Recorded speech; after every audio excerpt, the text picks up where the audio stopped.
Most people think change looks loud. They imagine motivation, energy, a sudden burst of confidence. But real self-transformation rarely looks like that.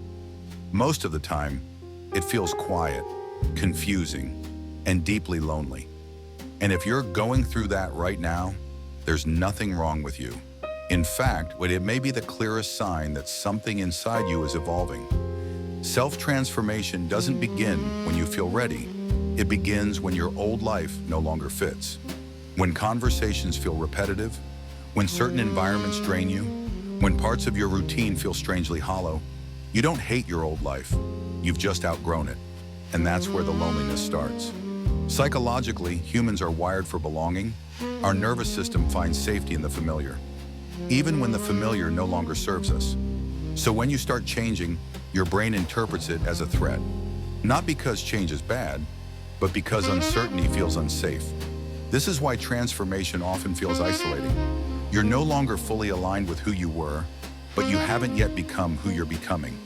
You're standing in between identities, and the mind hates that space. This is where many people turn back. They reconnect with old habits, old relationships, old versions of themselves. Not because those things are right, but because they're known. Comfort, psychologically, is not the absence of pain, it's the absence of uncertainty. Growth demands uncertainty. When you begin transforming, something subtle happens. Your old social circle starts feeling distant, not necessarily toxic, not dramatic, just misaligned. The jokes don't land the same. The values don't resonate. The silence feels heavier. And this creates guilt. You start wondering, why do I feel disconnected from people who were once everything to me? The answer isn't betrayal, it's differentiation. In psychology, growth requires separation, not abandonment, not superiority, but individuation, the process of becoming your own psychological center. As you evolve, your inner world changes, and relationships built around the old version of you may no longer know how to meet the new one. That doesn't mean they're bad people. It means the connection was rooted in who you were, not who you're becoming. This stage feels lonely because your nervous system is recalibrating. You're shedding emotional patterns, letting go of roles, dropping unconscious coping mechanisms. And the brain responds with emptiness, silence, a strange stillness where your old identity used to be.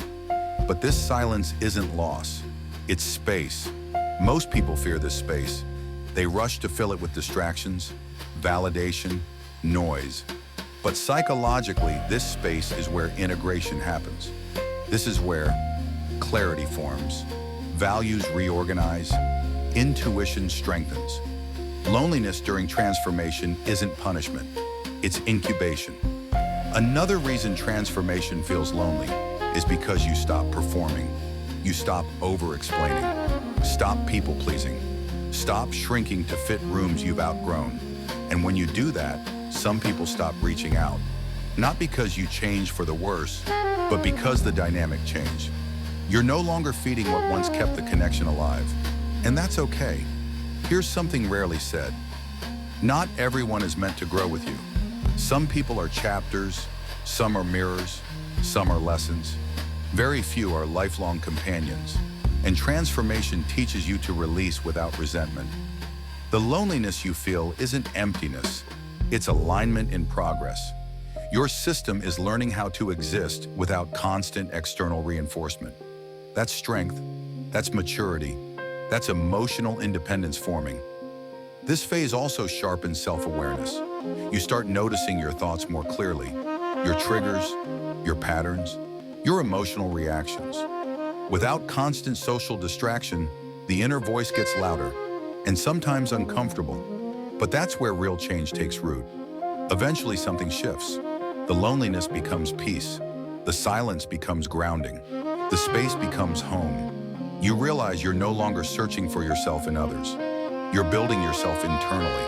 And from that place, new connections form naturally. Aligned ones, authentic ones, grounded ones. There is a part of self-transformation that almost no one talks about. The grief, not grief for people who left, but grief for the versions of yourself that no longer exist. When you grow, you don't just gain something, you lose something too. And the mind doesn't always know how to process that. Psychologically, identity is built through repetition. We become who we are because certain behaviors, thoughts, and roles are reinforced over time. So when you begin changing, your nervous system doesn't celebrate, it panics. Because to the brain, losing an identity feels similar to losing a relationship, even if that identity was unhealthy, even if it was limiting, even if it was built on survival. This is why growth can feel like self-betrayal at first. You stop reacting the way you used to. You stop explaining yourself. You stop tolerating what once felt normal. And suddenly there's an internal conflict. One part of you says, "This is who we've always been." Another part whispers, "But this no longer feels true." That tension is transformation. Many people mistake this phase for depression, but psychologically it's not emptiness, it's deconditioning. Your system is unlearning patterns that once kept you safe. Hyper-independence, over-responsibility, emotional numbness, people-pleasing. These weren't flaws, they were adaptations. And letting them go can feel like stepping into danger, even when it isn't. Here's where loneliness deepens, because when you stop operating from survival, you no longer bond the same way. You don't connect through shared pain, or shared distractions, or shared avoidance, and some relationships quietly dissolve, not through conflict, but through silence. This hurts because humans don't just fear being alone. We fear being unmirrored. For most of your life, other people reflected who you were, your role, your personality, your value. When those mirrors disappear, you're left facing yourself directly, and that can feel terrifying. But this is where psychological sovereignty begins. Self-transformation requires something most people avoid: witnessing yourself without distraction, sitting with thoughts instead of escaping them, feeling emotions instead of suppressing them, noticing patterns instead of rationalizing them. And this is why growth feels slow, because you're no longer bypassing yourself. At this stage, many people feel disconnected from time. Days feel long, motivation feels inconsistent, energy fluctuates. This isn't laziness, it's integration. Your brain is reorganizing priorities, your nervous system is recalibrating, your identity is restructuring. That takes energy. Silently. Another painful truth. Not everyone benefits from your growth. Some people preferred you when you were smaller, quieter, more available, less defined. When you transform, you stop reinforcing dynamics that depended on your self-abandonment, and that can make others uncomfortable. So they may pull away, or criticize, or misunderstand. This doesn't mean you're doing something wrong. It means you're no longer unconsciously maintaining balance for others at your own expense. Growth also removes emotional anesthesia. You feel things more clearly. Joy, but also sadness. Relief, but also regret. You might grieve the time you lost, the boundaries you never had, the version of yourself that had to survive instead of live. This grief is not weakness, it's awareness. And awareness changes everything. Because once you see your patterns, you can't unsee them. You notice when you're shrinking, when you're overgiving, when you're staying silent to keep peace. And choosing differently feels awkward at first, unnatural. But that's because you're building new neural pathways. Eventually, the loneliness shifts again. It becomes selective. You stop needing to be everywhere, to be liked by everyone, to be understood immediately. You choose depth over familiarity, presence over approval, alignment over attachment. This is when something powerful happens. You stop chasing connection, and connection starts finding you, not in large numbers, but in resonance.